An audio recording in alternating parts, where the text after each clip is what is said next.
All right, welcome back to the channel. So got another cutting board video for you today. And this one, we're actually making these rotating squares cutting board. Now, I've done this one in the past, and I think the actual very first video I did for YouTube was this particular pattern, but that was 5 years ago, and my video skills weren't that great at the time, so I'm doing just an update to how these are made, and you'll kind of see how kind of expensive these end up as they're made because of how many cuts are required, all the angles, all the offcuts, all that stuff. So as you can see from the pictures, these turned out really nice, and we're gonna jump into making these. So for the first part of this project, I'm just cutting up or milling down a bunch of walnut and hard maple. Hard maple obviously is going to be for the thin strips of the squares to rotate.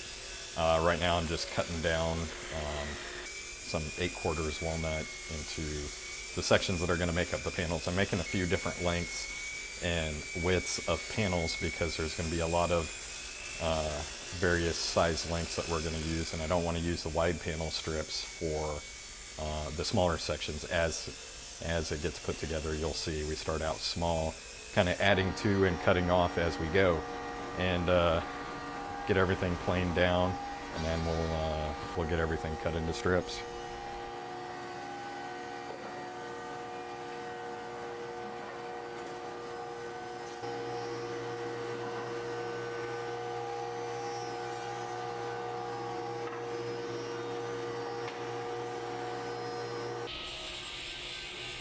For cutting the panels or the rough lumber into strips, there's really no method to the madness. So I'm making the hard maple panel that I'm cutting up here pretty much as wide as I can do, because they're going to get resawn down into thin strips, the width of what the inside squares are going to be.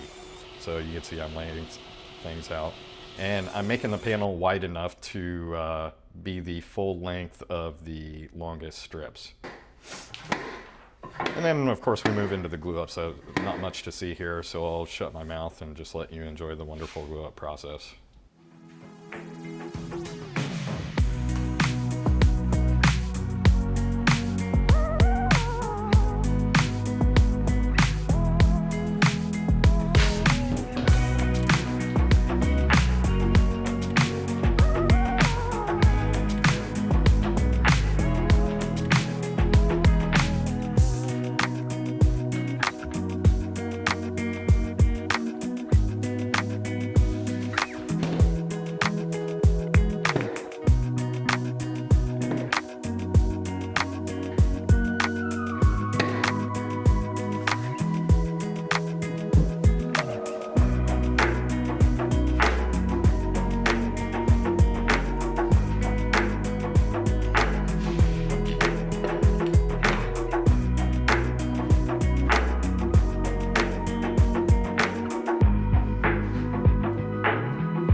So the next day, panels are glued up. I'm going to go ahead and plane everything down, get them nice and flat, and then we're going to cut everything into strips so we can make some ingrained panels.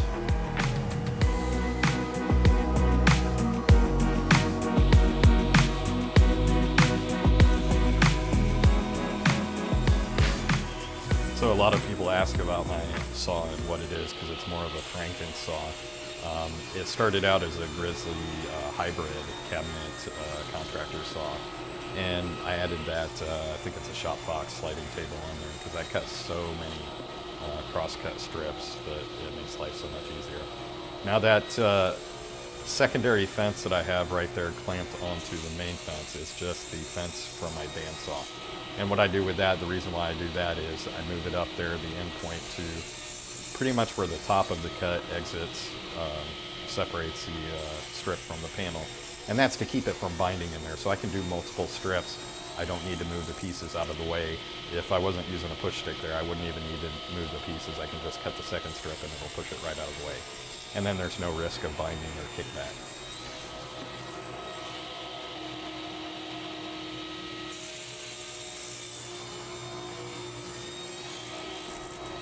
The rest of the saw is, you'll see it later, is I've added a router table onto one wing of it, but I'll kind of touch on that later. Now for the hard maple strips, I'm resawing them into the rough size of the strips that are going to make the actual pattern in the board. They'll actually get run through the drum sander to get them down to their final thickness.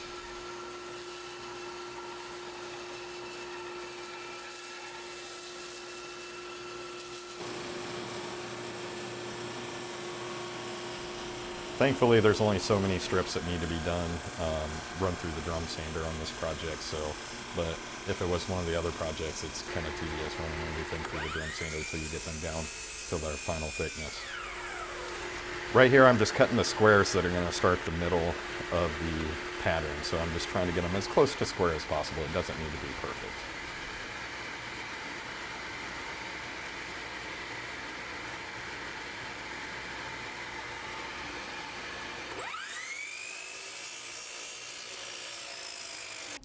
And to start out the pattern, those squares get the thin strips of hard maple glued onto two ends opposite each other. Once this part's done and they're clamped up and all set up, then the other ends will get sanded down.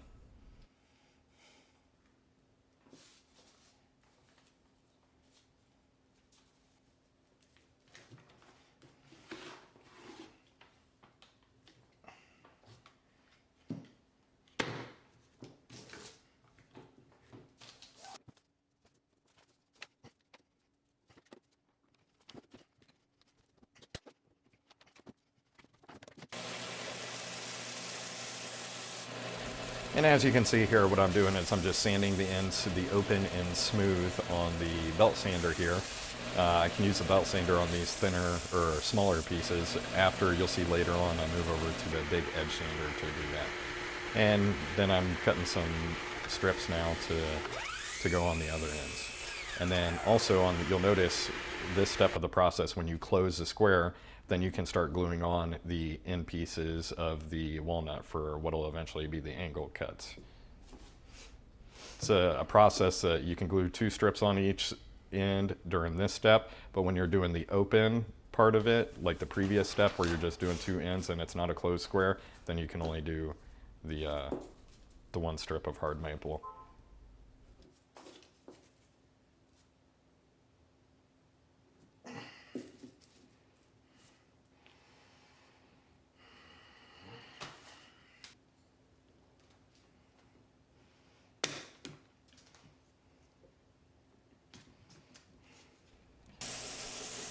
And once again, we're going to sand down these edges smooth so that we can glue on the opposing walnut strips that's going to enclose the first square.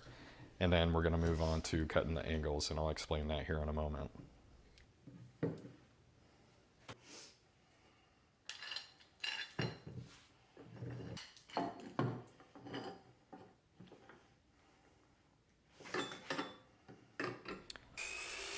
And all I'm doing on this step right here is just kind of squaring up the overhangs on these boards a little bit, because I need to see how I can make these angles.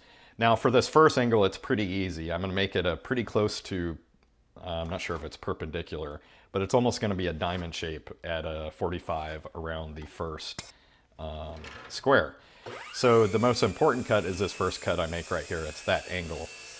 And the subsequent cuts after this can all be made on a sliding table or a miter sled like I have on the table saw here, or you can continue to do them on the miter saw. I prefer to do it on here like I'm doing on the table saw because I get cleaner cuts and there's less sanding that needs to be done before I can glue on the new strips.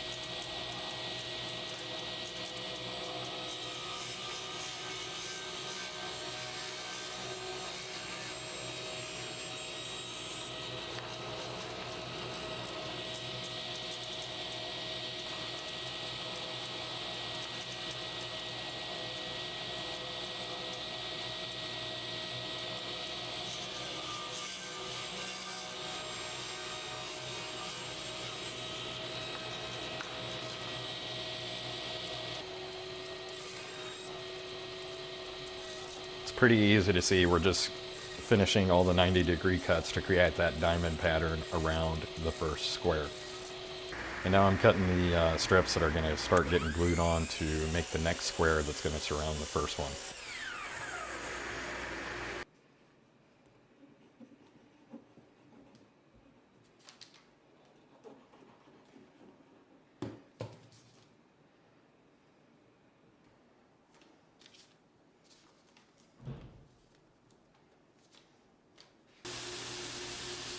Now that these blocks are starting to get to sufficient size, I can switch over and use this big belt sander here, and I'll use it for pretty much the remainder of the project. Every time I cut off an end, then I'm sanding it down so I get a nice flat straight edge to glue on the next set of strips to. And you can see right now we're on the second set for this square, which is enclosing the square. So now we can add those two walnut strips that are going to start creating the next section to be cut on angles.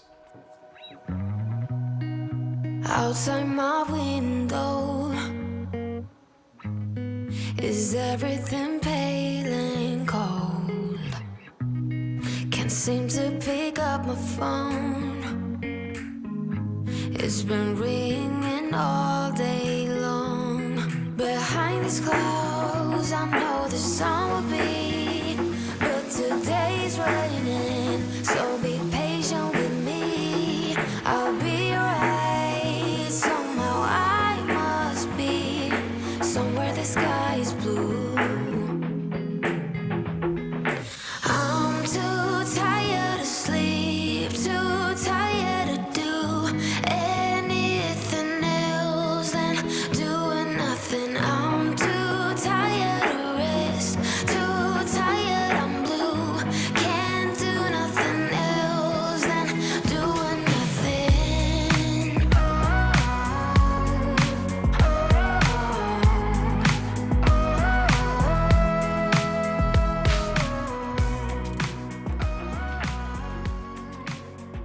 Now I'm clamping up two separate boards here in the same set, so I don't have to use two sets of clamps. So you just got to remember not to glue the middle sections there like I did, like I'm showing in the video. My bed feels like heaven. I lose track of time and space. Behind these clouds, I know the sun will be, but today's raining, so be patient with me. I'll be right. Somehow I must be somewhere the sky is blue. I'm too tired to sleep.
So for this set of cuts, what you're starting to do now that we've moved on past the first two squares is making acute triangles.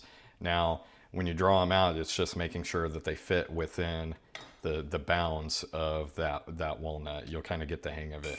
And then it'll be important on the next cuts as the pattern starts to grow as you keep making the same fan pattern with the triangles facing the same direction each time. You'll kind of see it as it starts to grow, but you got to make sure that when you make that first angled cut that you do it the same way each time in the same direction so the pattern starts to spiral. If you reverse it, it's going to mess up the pattern. I'm aiming for the sky, don't let me down. Don't let me down. Don't let me down. Don't let me down. I'm aiming for the sky. Everyone got stories, so let's start listening.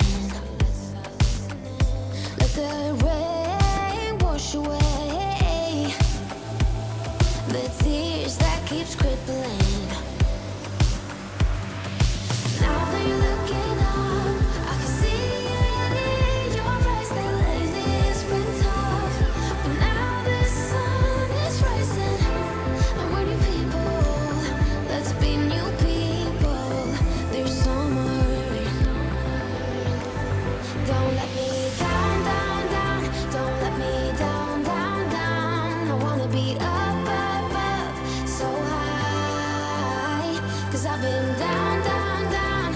I've been down, so down. And now I'm done. I'm aiming for the sky. Don't let me down. Don't let me down. Aiming for the sky. Don't let me down. Don't let me down. I'm aiming for the sky. Now that you're looking up, I can see it in your eyes that lately it's been tough. Now the sun is rising, and we're new people. Let's be new people. There's summer. Don't let me down.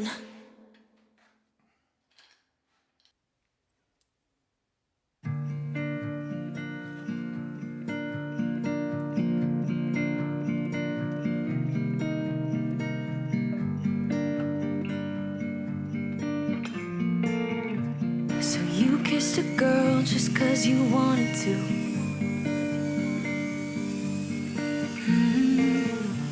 Not thinking about what you made it do. She started doing her hair and makeup, oh, just for you. Only because you kissed a girl when you wanted to. You think you're young and smart, got no responsibility in this world. But if you're young and smart, you should know better. Don't get laid back 'cause you're not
Since I'm gluing up the last two strips that are going on this board for the border, I'm also gluing on a piece of scrap wood to one of the ends. So that's when these are run through the planer. Since it's end grain, it'll prevent blowout on the end. If you've ever run end grain through a planer, you'll get a complete blowout on one side where it just splinters and completely ruins the edges. So adding a strip onto the end of just edge grain will save you from that.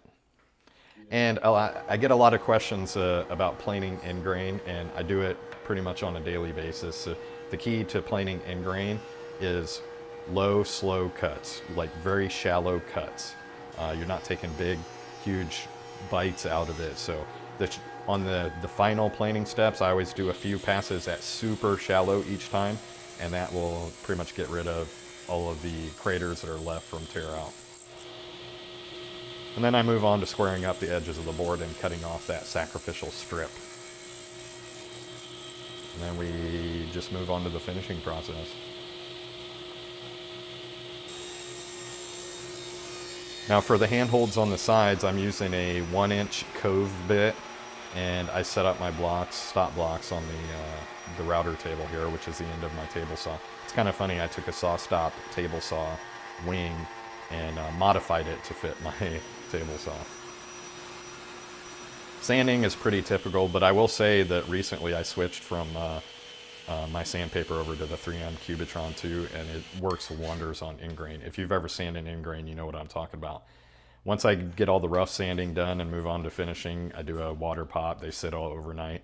Then I move on to all the finished surface and edge sanding, and then I hand sand all the edges to kind of break the edges so there's no rough splintering edges.